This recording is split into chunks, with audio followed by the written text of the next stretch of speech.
Hello guys, nandito na naman tayo at eto pag-usapan na naman natin Siyempre viral na yung viral na itong statement ni Senator Erwin Tulfo na sabi niya kapag naghiring-hiringan itong mga didilis na ito na sila Madam Sayad, si Marco Tae, 'di ba? At sino pa si Madam Pia Madam Damin 'yon. Maging si Madam Solar, alam ko yan ang mga pinatatamaan niya dyan no? Talagang ipapa-aresto nitong si Senator Sherwin, no? At walang patumpik-tumpik. Pero hindi ako dyan interesado. Mas interesado ako dito sa pag-uusapan natin. Hindi ako interesado. Okay din, pero ibig sabihin, hindi naman dahil sa alam kong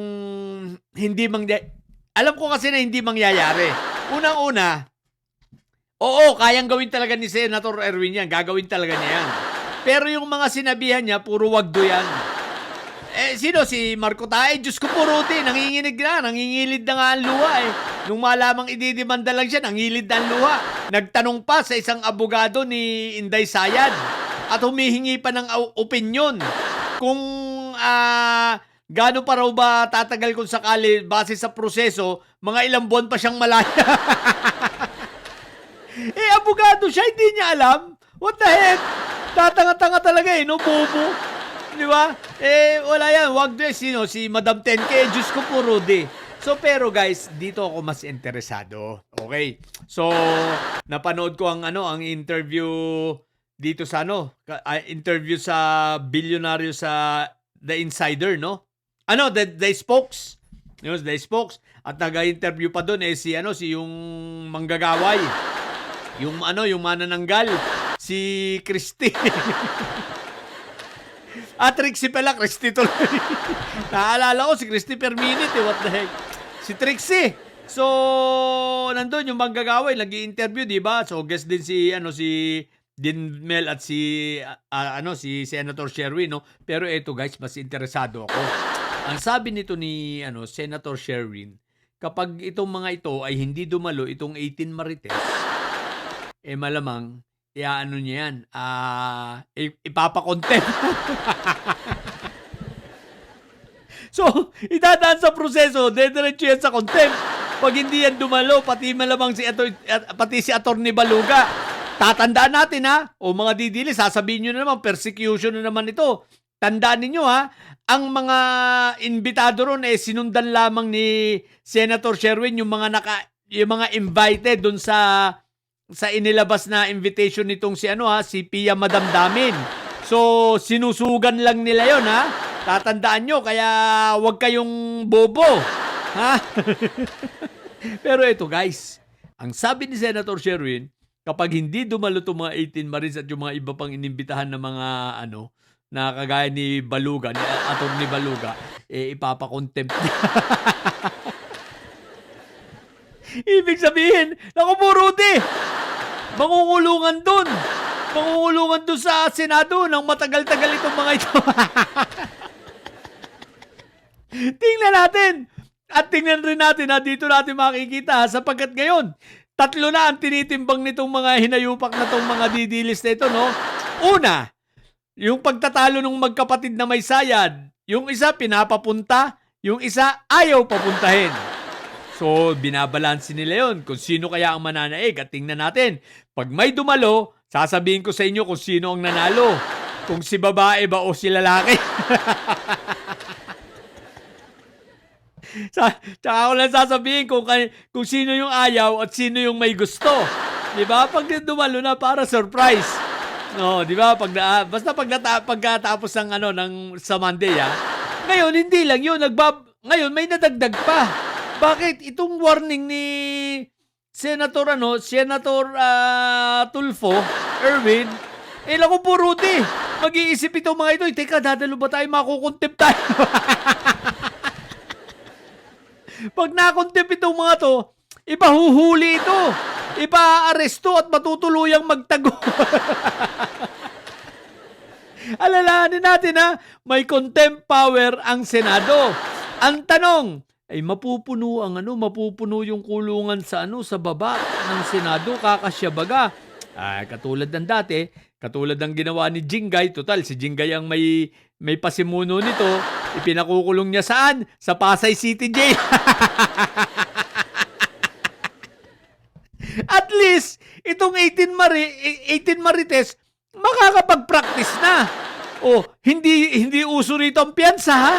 Pag sila ay kinuntep, walang piyansa rito.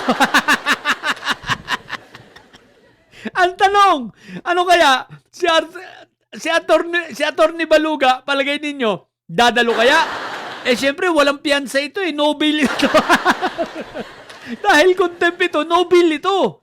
No? Hindi sila makakapagpiyansa rito. Ano sa palagay ninyo, dadalo kaya si Attorney Baluga?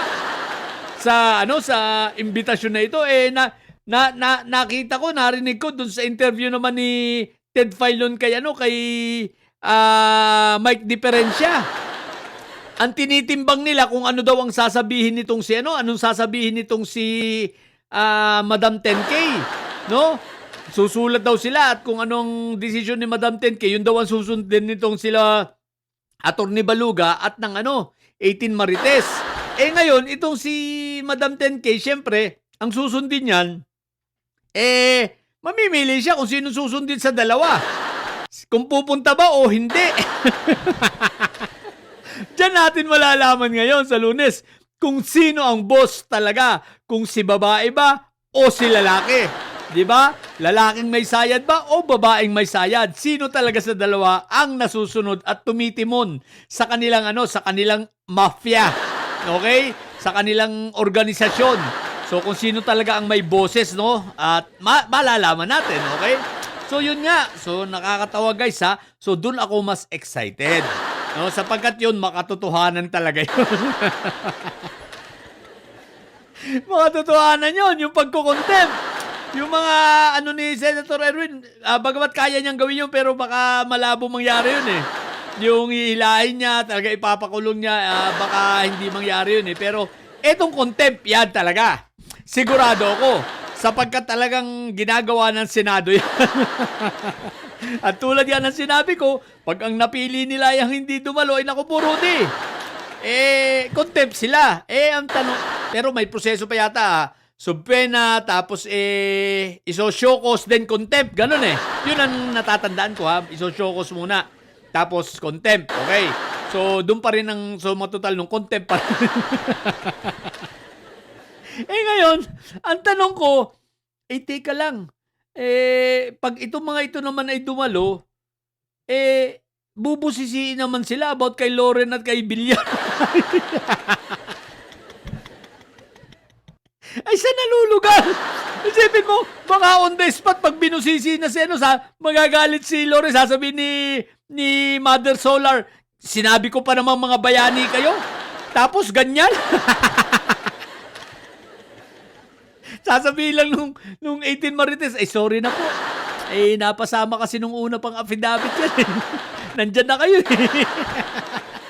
Mali kasi yung gumawa ng script eh. Diba ka? Paano yun? Diba ka? So, grabe ang pagbabalanse at ang problema ng 18 Marites ngayon. No? Ang laki ng problema nila kung paano nila ito lulusutan. Bobo kayo ba kayo, nayupa kayo eh. Kaya tingnan natin. Anyway, okay lang yung makontempt kayo, at least makakapag-practice kayo. Tingnan nyo si Diskaya, kailan na-contempt, ang tagal na kakulong. Tapos sa Lunes, ano mangyayari? Itatransfer na, dire-diretso, wala nang layaan. Baka ganun din ang mangyari sa inyo, mga Marites, no? Malay mo, labasan ngayon na warrant bigla, wala rin yung layaan. Pero at least ito, wala nang layaan si Carly Diskaya, dire-diretso na sa Lunes. Dahil inisyuhan ng warrant ng Bulacan, di ba ka? So yun lang. So abangan natin. Doon ako mas excited. So tingnan natin ang mga susunod na mangyayari. Dahil sa mga bobong didilish at may sayad na nyo, ang tatay nyo ay preso, ang BP nyo ay bobo. At hilig yung mga bobo at may sayad sapagkat may sayad. Laging high blood. Bye!